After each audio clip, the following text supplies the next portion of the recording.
Thank you so much, Madam President. And I do want to thank you for the work that you do. Presiding is not easy, and I know that it is not always fun, but you and Senator Benjamin, Senator Prasad, Senator Bailey have really been masterful in making sure that the work in this House happens. So I thank all of you for your indulgence and for all that you've done. And of course, I think Senator Ort, you said it, my deputy, Senator Daenerys, spends an inordinate amount of time here.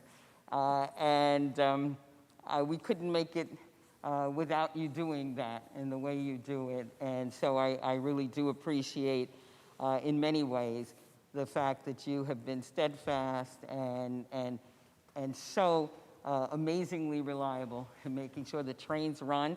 And even you have a brand new partner, Senator Lanza. And, I think I want to thank you also for working so cooperatively. This is very, very unusual times, and to be able to, make accommodations for each other is really how it all works well. And so, of course, thank you so much, Senator Ort. You, I said, I don't get a chance to see you much. I try and call him up, and, we know we can always reach out to one another. But every time that we've been in touch with each other, I always know that I can tell you what you need to know, and the information is communicated accurately. And if there's any question, we always have I think, a very collegial and professional relationship, which I appreciate.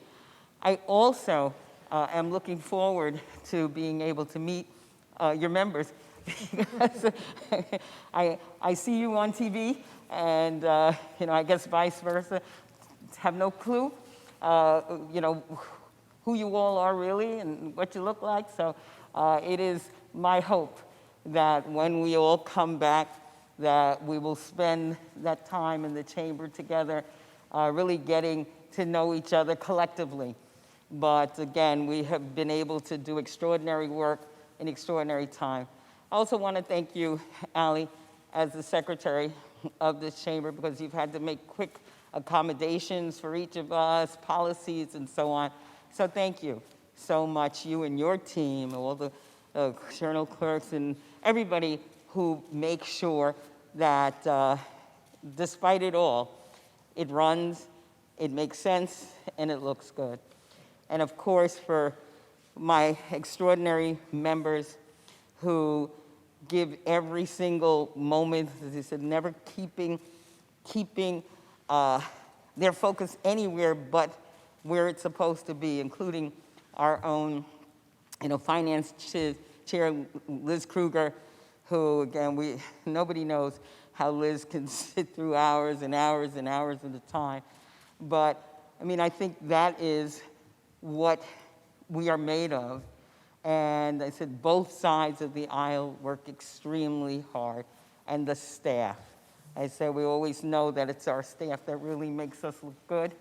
And none of us would be able to do this work. And sometimes, they labor long into the night, especially at end of session, budget time. And so we really have countless praise for the staff and everything that they make happen. And so I have to give a shout out to my chief of staff and chief counsel, Chantel Smith. Everybody knows Chantel.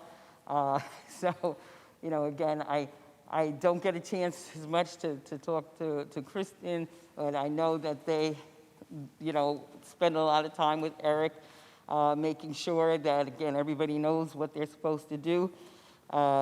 My new, I call him new, but he's not new anymore, Finance Secretary, Dave Friedfeld. Incredible work that has been done by Dave and his team, and of course my communications director, Mike Murphy, who again makes sure the message about what we're doing is out there so that people understand that we are working every day on behalf of the people. My Director of Intergovernmental Affairs, Loren Amor, who's been invaluable in the work that we've done, and also Tess, who's my director of operations, and all my staff, and Capital and 907, keeping the trains running. I really thank you all very, very much. I really could not be more proud of the Democratic Majority Conference and all of your efforts for yet another historic year that delivered results for New Yorkers.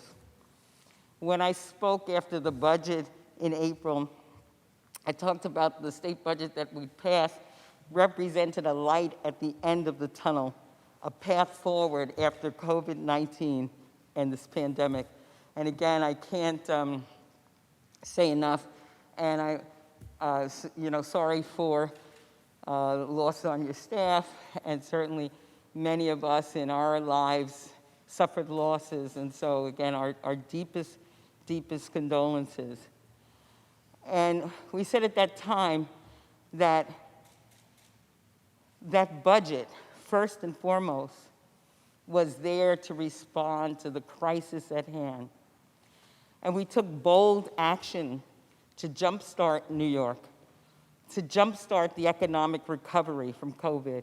We secured billions of dollars in emergency relief, and certainly with the help of our congressional representatives. We were able to help struggling tenants and homeowners. We were able to help unemployed workers. We were able to help small businesses on the verge of closing. But we didn't stop there. We looked at the budget as an opportunity not just for recovery, but for renewal. We began the hard work of unraveling the structural inequities that made the pandemic even worse for some New Yorkers. And in that understanding, we delivered record funding for schools, including upping the amount of available slots for universal pre-K, really starting to make it truly universal. We did tax relief for working and middle-class residents, and we did historic investments in healthcare and in our environment. Since then, with each vaccination, with each restaurant reopening, with each playoff game in front of packed arenas, and I'm talking about the Islanders, go Islanders. Sorry about the Yankees, I am too. But the light at the end of the tunnel has grown brighter and brighter. This has allowed us to see more clearly our accomplishments, but it's also exposed the immense challenges that we still face.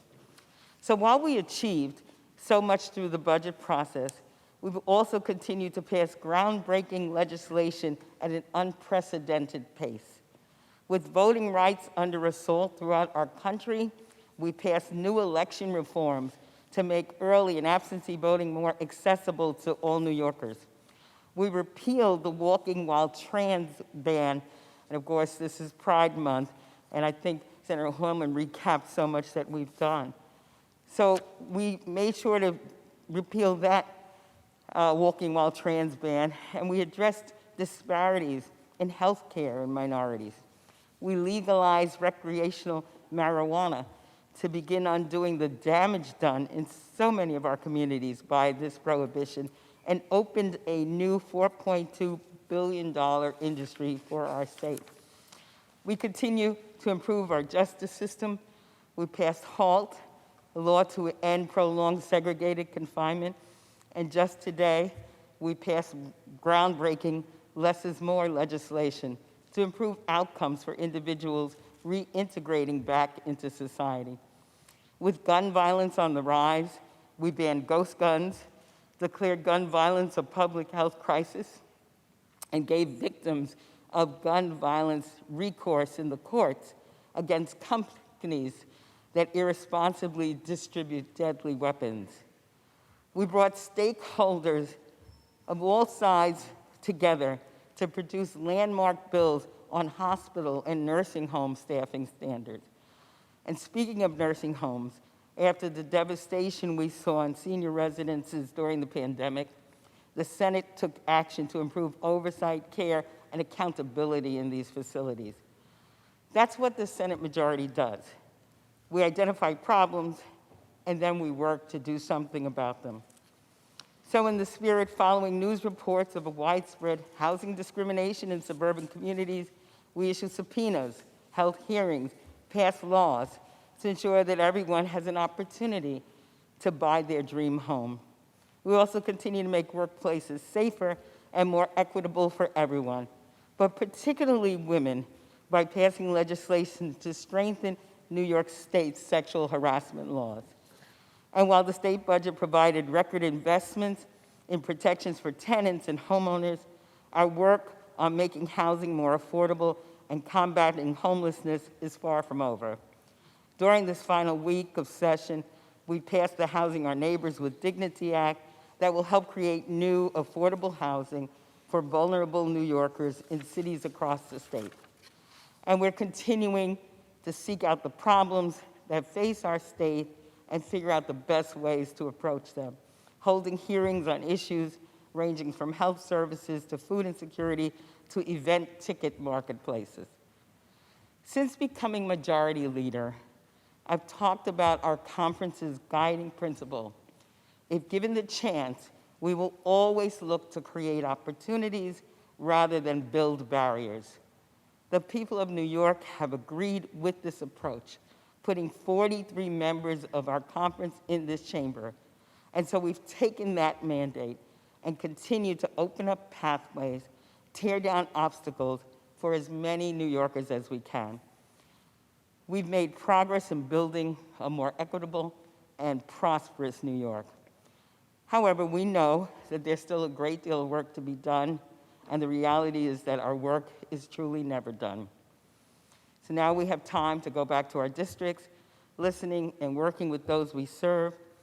We'll be back in this chamber in January, hopefully all together, unmasked, ready to continue tackling the issues of our time. Again, I want to thank everyone on both sides for your hard work, for your dedication to our constituents. I know that we're all here to do good, to build stronger communities, to improve people's lives. Deep in my heart, I know that we can be proud of the actions taken here during these past and very difficult months, and that despite the difficulties of the last year and more, there are brighter days ahead for all of us and all of New York State. So again, I want to thank everyone.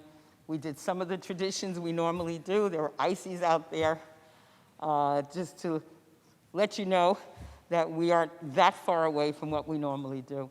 But I wish everyone a really happy, wonderful, healthy summer. And again, enjoy the work that you've done, because we certainly have more to do. So thank you so much, Madam President.